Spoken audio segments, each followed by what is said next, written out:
안녕하세요. 저는 삼성전자 종합기술원 컴퓨터비전랩의 손창용 전문연구원입니다. 제가 오늘 발표할 주제는 임베디드 AI 구현을 가능하게 해주는 딥러닝 경량화와 최적화 기술에 대한 것입니다. 일반적으로 이러한 기술 분야를 임베디드 딥러닝 기술이라고 부릅니다. 발표 순서는 임베디드 딥러닝 소프트웨어 기술의 최신 동향 및 인사이트를 살펴보고, 실제로 제가 모바일형 생체 인증 기술을 상용하는 과정에서 개발했던 딥러닝 경량화 연구와 인퍼런스 소프트웨어 최적화 구현 기술 등을 말씀드리겠습니다. 마지막으로 현재 개발 중인 경량화 모델 학습을 가속화하고 인퍼런스 코드를 자동 생성하는 AI 소프트웨어 프레임워크를 소개해 드리겠습니다. 그동안 인공지능 알고리즘은 일반적으로 많은 메모리와 컴퓨팅을 요구하기 때문에 스탠드얼론 서버나 클라우드 서비스를 이용해 왔습니다. 최근에는 임베디드 딥러닝 기술의 발전으로 스마트폰에 장착되는 모바일 AP에서 구동하는 온디바이스 AI 기술이나 이미지 센서 내에서 구동하는 온센서 AI 기술이 점차 확대되고 있습니다.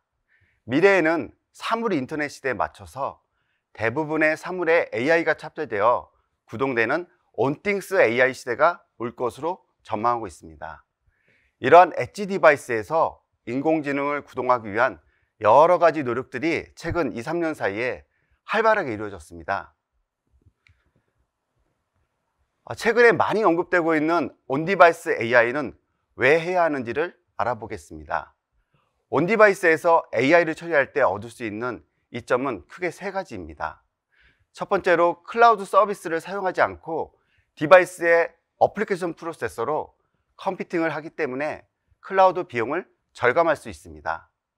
두 번째로 클라우드 서버로 정보가 전송되지 않고 디바이스 내에서 처리되기 때문에 얼굴이나 지문 인증과 같은 바이오메트릭스 응용에서 프라이버시 보호에 용이합니다. 세 번째로 레이턴시가 적은 빠른 응답이 가능합니다. 예를 들어 사람이 사물을 인지하는 150ms보다 더 빠른 시간 내에 AI를 처리할 수 있습니다. 그럼 다음은 최근에 온센서 AI를 중요하게 생각하는 이유를 알아보겠습니다. 첫 번째로 전력 소모를 줄일 수 있습니다. 센서와 AP를 모두 사용하면 150mW에서 1.5W의 전력 소비를 필요로 합니다. 하지만 센서에서만 AI를 처리하면 10mW에서 50mW 수준으로 전력 소비를 줄일 수 있습니다. 두 번째로 레이턴시를 줄일 수 있습니다. 센서의 영상을 AP에 전송해서 처리하면 한두 프레임에 지연된 영상을 처리하게 됩니다. 그러나 센서에서 바로 처리하면 이러한 지연 없이 영상을 처리할 수가 있습니다. 세 번째로 보안 및 프라이버시 수준을 높일 수 있습니다. 센서의 영상을 AP에 전송해서 페이스 언락을 하면 보안 위험이 증가하고 개인정보 보호에 취약할 수가 있습니다. 하지만 센서에서 바로 처리하면 보안 취약점을 최소화할 수가 있습니다. 네 번째로는 센서 고유 구조가 반영된 정보를 갖는 로우 이미지 프로세싱의 장점을 취할 수가 있습니다. AP에서 시각적으로 보기 좋은 영상으로 변환되기 전에 센서 영상의 고유 정보를 이용하여 이미지 인핸스먼트를 더 잘 수행할 수가 있습니다. 그러면 온디바이스와 온센서에서 요구하는 하드웨어 리소스는 어떻게 차이가 나는지 알아보겠습니다. 온디바이스에서 사용되는 모바일 AP와 온센서에서 내장된 MCU 간의 허용된 메모리 사용량과 연산 처리 능력을 비교해보면 MCU는 AP 솔루션과 비교하여 극도로 제한된 메모리와 스토리지 용량으로 인하여 딥러닝 모델을 적용한 AI 솔루션의 실시간 실행을 어렵게 합니다. 표를 보시면 MCU는 모바일 AP 대비 SRAM이 16,000배 적은 512KB만 존재하기 때문에 모바일향으로 매우 경량화된 모바일랩 버전2 뉴럴넷의 경우조차도 코어텍스 M7의 메모리 제한을 3.3배 초과하여 MCU에서 사용할 수가 없습니다. 그러나 최근에는 이러한 문제를 해결하기 위한 연구 결과로 MCU에서 이미지 분류 정확도를 70% 이상 달성한 MCU넷이 작년 유립스 학회에서 발표되었고, 기술원에서도 라스카넷을 올해 CVPR 학회에 발표하였습니다. 이와 관련된 기술은 발표 중간 부분에서 다시 설명을 드리겠습니다.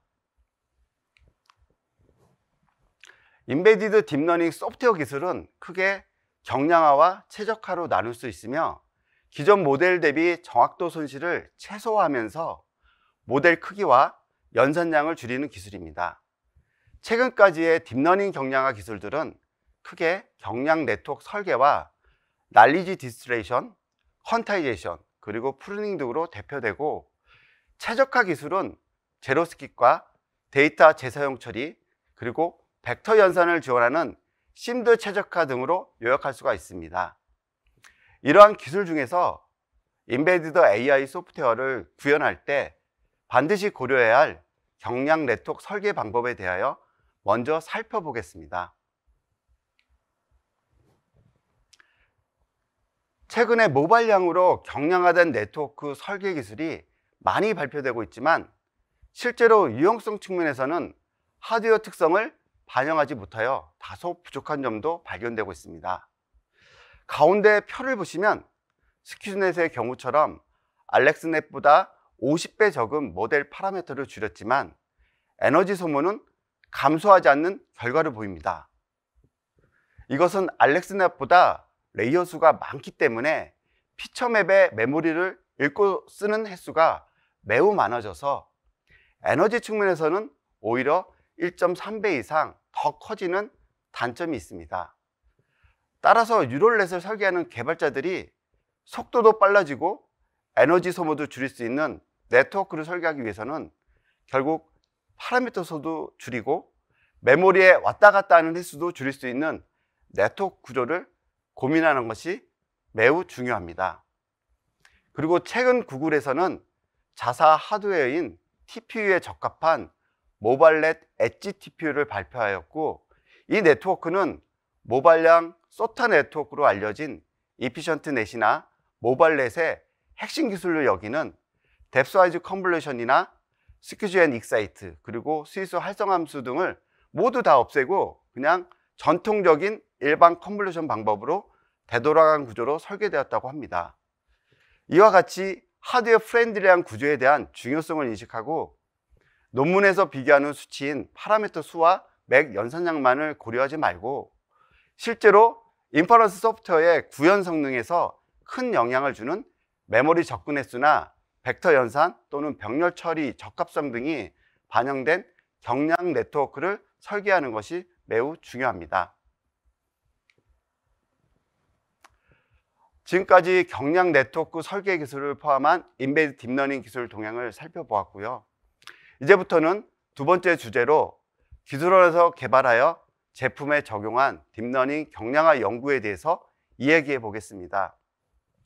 그림에서처럼 기술원에서 개발한 올레이존 센서 솔루션은 CIS 이미지 센서 내 MCU를 활용하여 메모리 100KB 이하로 딥러닝 기반 얼굴 검출 알고리즘을 실시간으로 동작시켜서 얼굴이 존재할 때만 AP를 웨이크업 시켜주는 기능을 제공합니다. 이는 모바일 AP에서 상용화된 얼굴 검출기 대비 SRAM을 10배 이하와 컴퓨팅 20배 이하 수준으로 경량화하고 고속화하는 기술이 요구됩니다. 앞에서 언급했듯이 온센서 AI 환경에서는 센서 내에서 굉장히 제한된 파워를 써야 하기 때문에 메모리 사용에 대한 강한 제약을 받습니다. 현재 기술원에서는 센서의 특성에 적합한 경량 네트워크 설계 기술을 연구하고 있습니다. 보통 이미지 센서는 픽셀 정보를 라스터 스캔 방향에 입각해 K개의 라인 단위로 읽어드리고 있습니다.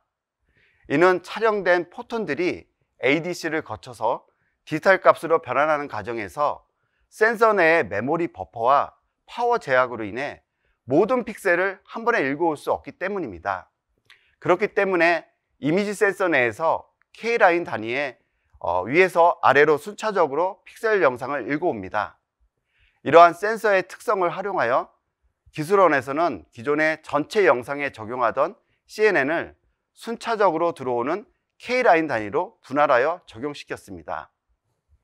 이 방법은 기존보다 더 작은 패치에 CNN을 적용함으로써 피크 메모리 사용량을 15에서 24배까지 줄일 수 있었습니다.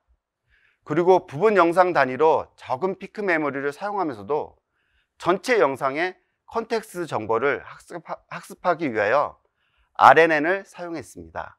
위에서 아래로 순차적으로 진행되는 과정을 RNN으로 학습함으로써 영상의 글로벌 하이 레벨 컨텍스트를 효율적으로 학습할 수 있고 모델 크기 또한 5에서 12배 정도 절감할 수 있었습니다. 오른쪽 성능 비교 그림과 같이 기술원에서 개발한 라스터 스케일링 네트워크 기술은 2020년에 유립스 학회에서 발표된 MCU넷과 RNN 풀보다 메모리 사용량을 획기적으로 줄이는 결과를 얻었습니다. 다음은 데이터 표현 비트를 줄이는 방법으로 메모리와 속도 향상에 큰 효과가 있는 양자화 기술에 대해서 말씀드리겠습니다. 이러한 양자화 방법을 재학습 여부에 따라서 그림과 같이 분리해보면 사전 훈련된 모델을 양자화하고 모델 재학습으로 정확도 저하를 복구하는 QAT 방법과 사전에 훈련된 모델을 캘리브레이션 데이터를 사용하여 클리핑 범위와 스케일링 인자를 계산한 후에 재학습 없이 양자하는 PTQ 방법으로 분류할 수가 있습니다. 대체로 이미지 투 인포메이션 응용인 이미지 분류나 객체 검출의 경우 8비트까지는 PTQ로 성능 저하 없이 양자가 가능하지만 정확도를 유지하면서 더 낮은 비트로 양자하는 경우에는 QAT 방법으로 양자화를 해야 합니다.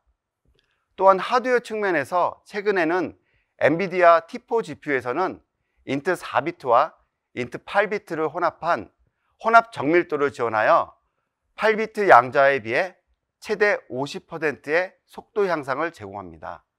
앞으로 인트 4비트를 지원하는 하드웨어가 많이 출시될 것으로 예상되면서 4비트 이하의 낮은 비트 양자화 기술이 더욱더 중요해질 것 같습니다.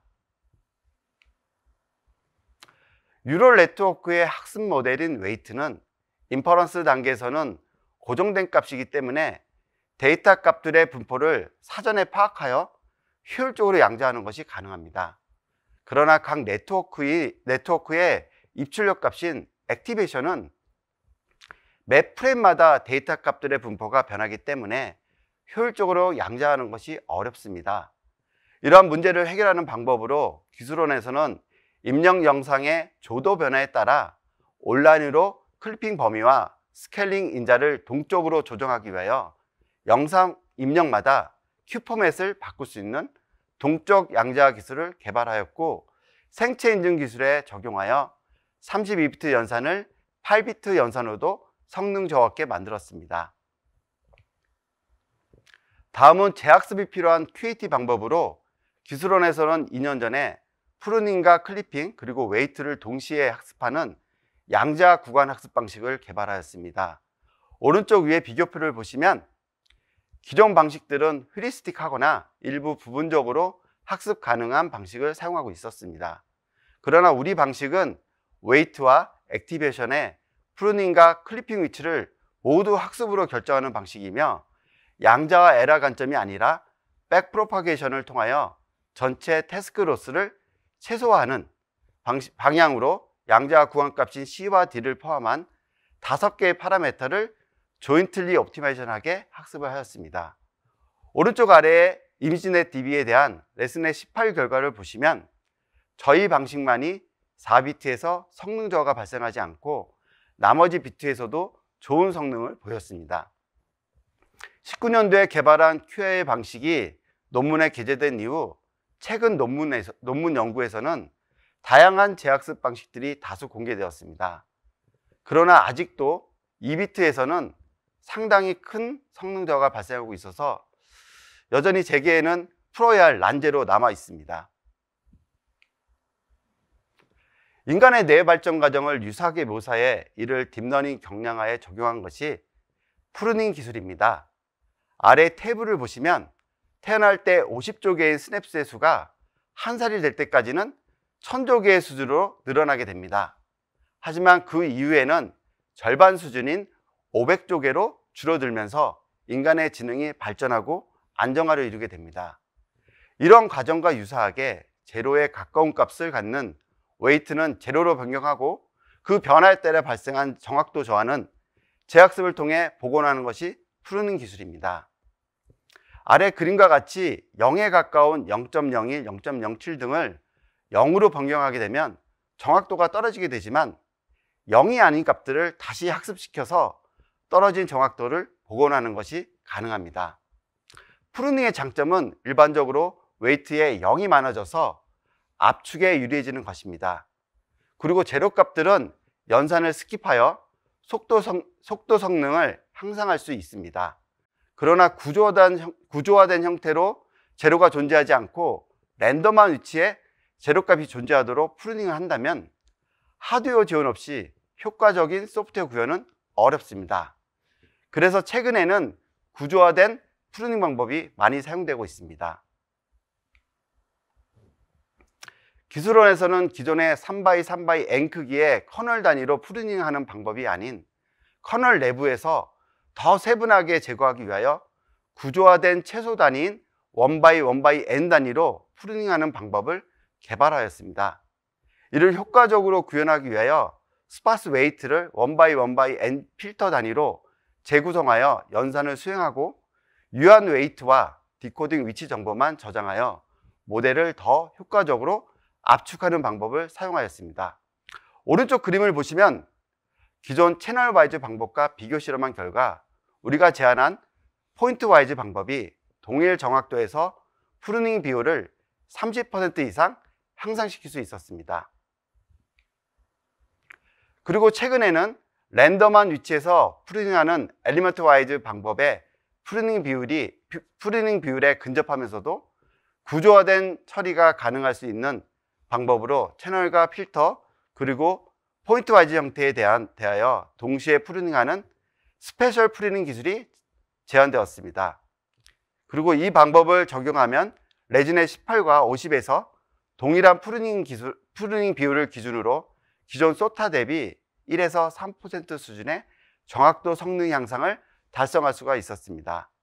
또한 오른쪽 그림에서 보듯이 이것은 필터의 공간 패턴을 다채로운 구조로 학습할 수 있는 유용한 효과를 제공할 수 있습니다.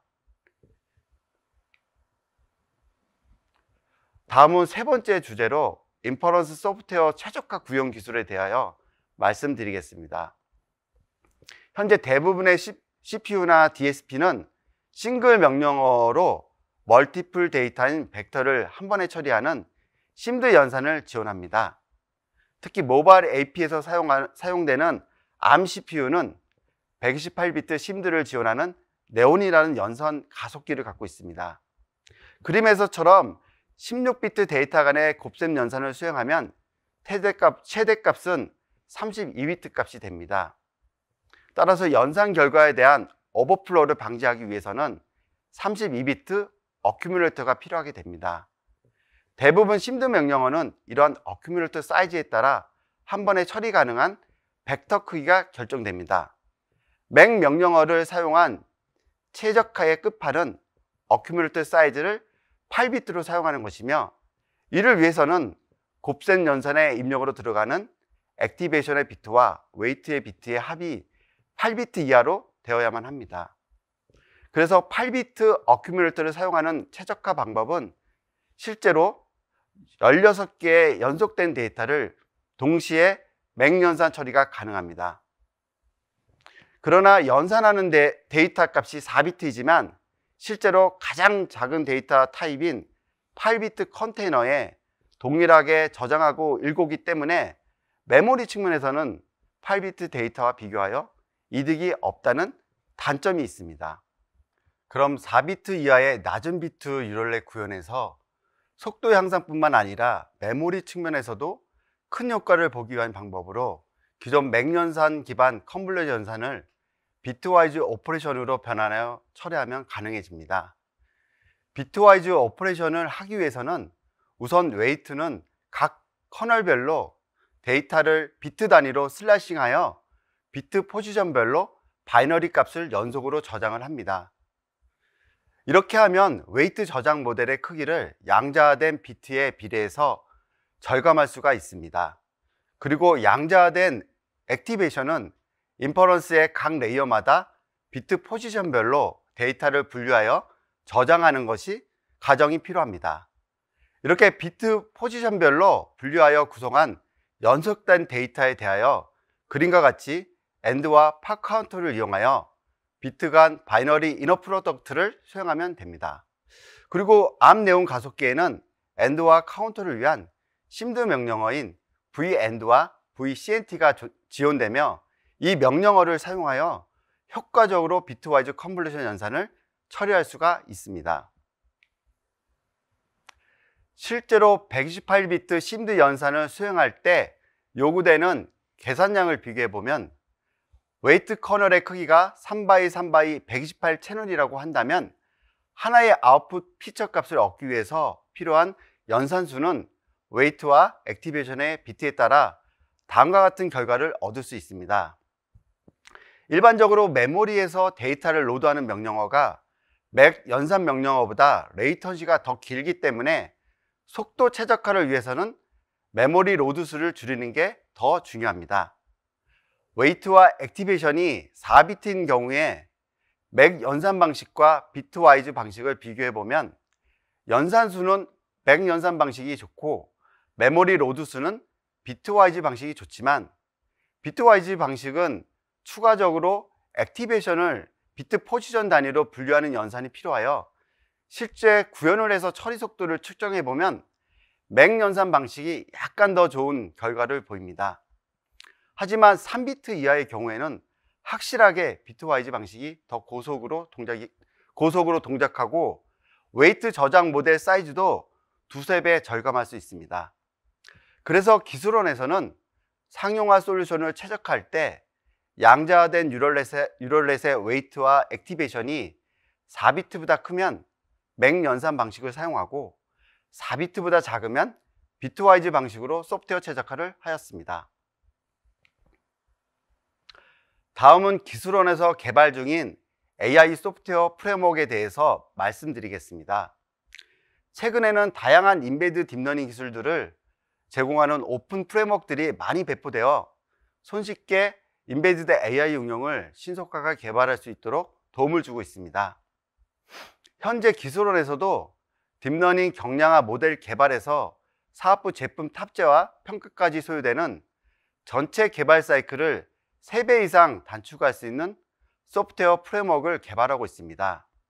이 프레임워크는 AI 개발 문제를 신속하게 잘 풀어주는 소프트웨어라는 의미로 솔브로 명명했으며 그동안 상용화 소프트웨어 개발 단계에서 축적된 딥러닝 경량화와 고속화 기술들을 모두 자동화하여 사용자의 개입 없이 AI 응용 개발을 AI 도구가 개발하는 애자일 소프트웨어 개발 환경을 제공할 예정입니다. 솔브는 삼성 옵티마이즈드 라이트웨이트 앤 베리피케이션 엔진이라는 말을 줄인 표현으로 크게 4가지 기술을 제공합니다.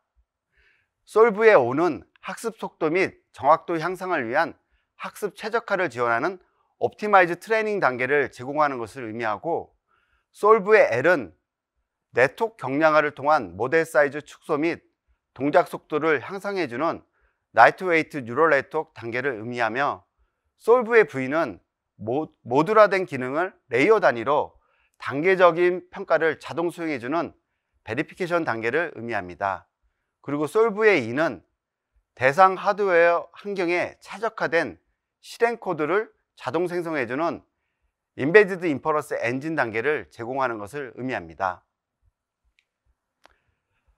그림에서처럼 솔브는 사전에 학습된 파이썬 모델과 사용자의 동작 환경 설정 정보를 입력으로 받아서 재학습 가속화와 네트워크 경량화 처리를 거쳐서 속도와 메모리 측면에서 상용화 소프트 수준으로 매우 잘 최적화된 인베디드 실행 코드를 자동으로 만들어줍니다.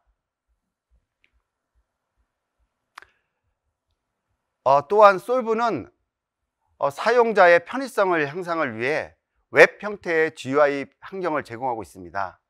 사용자는 학습 최적화와 경량화를 위한 세부 옵션을 설정해주고 최적 실행 코드 생성을 위한 세부 옵션만 설정해주면 전체 과정을 모두 자동으로 수행하여 일주일 이내로 상용화 수준의 인베드 소프트웨어 개발을 가능하게 해줍니다. 현재는 최적화된 코드 변환이 가능한 동작 프로세서로 X86 PC CPU와 모바일 ARM CPU와 GPU, 그리고 오픈 컴퓨팅 아키텍처로 유망한 리스크5를 지원하고 있습니다. 지금까지 인베디드 딥러닝을 주제로 말씀을 드린 내용을 다시 한번 정리해 보면, 최근에 온디바이스 AI 제품의 소프트웨어 경쟁력 강화를 위해서는 인베디드 딥러닝 기술이 매우 중요해지고 있고, 앞으로 모든 센서는 인공지능을 탑재하는 온센서 AI로 발전해 나갈 전망이며, 이를 위하여 전력 및 메모리가 제한된 센서를 위한 딥러닝 경량화 및 최적화 기술은 지속적인 발전과 연구가 필요할 것으로 생각합니다. 또한 주요 기술 개발에서 중요하게 언급한 강조점은, 첫 번째로 하드웨어 특성을 반영한 경량화된 네트워크를 설계하는 것이 필요하며, 이것은 모델 크기와 연산량 절감과 함께 메모리 접근 횟수와 벡터 단위 병렬 연산의 적합성을 고려하여 설계하는 것이 매우 중요합니다. 두 번째로 딥러닝 경량화 기술로 재학습 방식을 사용하면 4비트 수준까지는 성능적 없이 양자가 가능하고, 2에서 3비트 수준이 되면 비트와이즈 처리 방법으로 매우 큰 효과를 볼 수 있으나, 아직은 2비트 양자화 기술의 정확도 성능 확보가 도전 과제로 남아 있습니다. 세 번째로 효율적인 구현이 가능한 구조화된 프루닝 방식으로 포인트와이즈 단위로 처리하는 방법을 소개해 드렸습니다. 그리고 생체 인증 기술에 적용된 인퍼런스 소프트웨어 최적화 기술로 온디바이스 프로세서에서 지원하는 벡터 연산 가속기의 최적화된 맥연산 구조와 비트와이즈 연산 방식 등을 소개해 드렸습니다.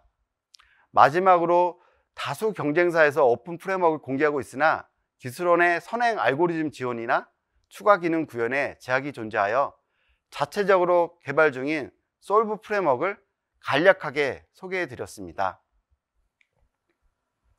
지금까지 소개해 드린 인베디드 딥러닝의 기술 동향 및 기술원 개발 현황을 통해 인베디드 딥러닝에 관심 있으신 분들께 조금이나마 도움이 되셨기를 바라며 발표를 마무리하도록 하겠습니다.